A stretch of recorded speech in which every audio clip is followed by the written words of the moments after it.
পুৱাৰ ভাগতে নাজিৰা বৰতলত ভয়ংকৰ দুৰ্ঘটনা সংঘটিত হ'ল, য'ত এখন ছুইফ্ট ডিজায়াৰে দুখনকৈ দুচকীয়া বাহনক খুন্দা মাৰি থোৱাৰ অভিযোগ উত্থাপন হৈছে। আৰু খুন্দা মাৰি থৈ যোৱাৰ পাছত এজন ছাত্ৰক নিজৰ পিতৃয়ে ছেণ্ট পিটাৰ্ছ স্কুলত থ'বলৈ আহোঁতে ছুইফ্ট ডিজায়াৰ গাড়ীৰ খুন্দাৰ ফলত একেবাৰে তেওঁ চেন্সলেছ হৈ পৰিছে। ছিৰিয়াছ কণ্ডিশ্যনত বৰ্তমান লিগিৰিপুখুৰী অসামৰিক চিকিৎসালয়ৰ পৰা তেখেতক জয়সাগৰলৈ প্ৰেৰণ কৰিছে ছিৰিয়াছ কণ্ডিশ্যনত। আৰু তাৰ সমান্তৰালভাৱে দুজনকৈ তেওঁৰ সন্তানো আঘাতপ্ৰাপ্ত হৈছে আৰু দুজনকৈ যুৱক আঘাতপ্ৰাপ্ত হৈছে, আঁঠুত দুখ পাইছে, মুখত দুখ পাইছে। অৰ্থাৎ বৰ্তমান সময়ত এনেধৰণৰ ঘটনা সংঘটিত হৈছে।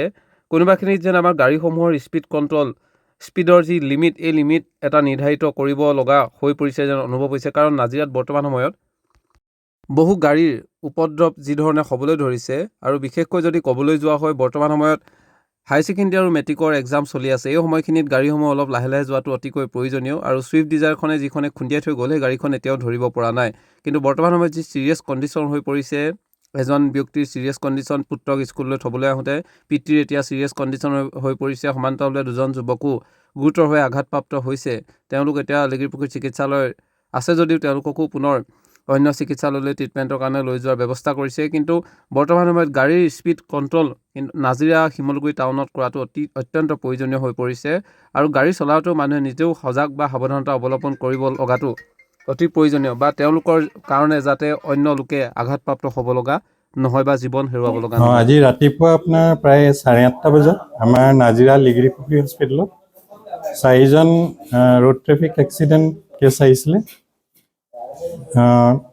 যিকেইজন মানুহ লগত আহিছিলে তেখেতৰ কোৱা মতে এখন ছুইফ্ট ডিজায়াৰ ভেহিকেল এখনে মানে চাৰিজন মানুহ, 2জন স্কুটিত গৈ আছিলে আৰু 2জন বাইকত গৈ আছিলে। সেইকেইজনক মানুহ মানে খুন্দিয়াই পেলাই গ'লগৈ। মানে বৰতল স্কুলৰ ওচৰত বুলি ক'লে এক্সিডেণ্টটো হৈছে।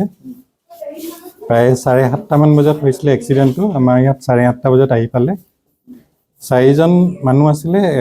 এজনৰ নাম আছিলে কেশৱ নন্দ গগৈ, 44 years মেল, নাজিৰা টাউনৰ বাসিন্দা আছিলে। আৰু এজন আছিলে অভিনৱ গগৈ, 11 বছৰ ল'ৰা, তেওঁ সেই একেই নাজিৰা টাউনৰ হয়। আৰু এজন আছিলে পবিত্ৰ মৰাণ, 20 বছৰ হৈছে, তেওঁ আছিলে আপুনি দীঘলী পথাৰ গাঁৱৰ হয়। আৰু এজন আহিছে আপোনাৰ শান্তনু গগৈ বুলি, 17 years, তেওঁৰ ঘৰ আছিলে নমাটি। চিৰিয়াছ আপোনাৰ 2জন বেছি চিৰিয়াছ হৈছে। এজন হ'ল আপোনাৰ কেশৱ নন্দ গগৈ, তেখেতৰ হেড ইঞ্জুৰি হৈছে, ব্ৰুইজ হৈছে আপোনাৰ ৰাইট ছাইডত। আৰু পেচেণ্টজন অলপ আনকনচিয়াছ ষ্টেটত আছে, আমি সেইটো কাৰণে ৰেফাৰ কৰিব লগা হ'ল। আৰু এজন পেচেণ্ট আছে আপোনাৰ পবিত্ৰ মৰাণ বুলি, তেখেতও আপোনাৰ অলপ হেড ইঞ্জুৰি হৈছে, লগতে নেজেল ব্লিডিং হৈছে, তেখেতকো আমি ৰেফাৰ কৰি দিছোঁ।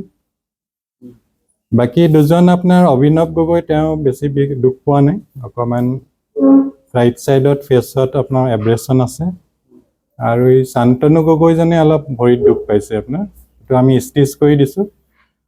পেচেণ্ট কনচিয়াছ আছে। তো আমি যিখিনি ইয়াত হস্পিটেলত ট্ৰিটমেণ্ট, যিখিনি লাগতিয়াল ট্ৰিটমেণ্টখিনি আমি দি দিছোঁ। নাই, এইকেইদিন 2জন ৰেফাৰ হোৱা নাই, 2জন ৰেফাৰ হৈছে।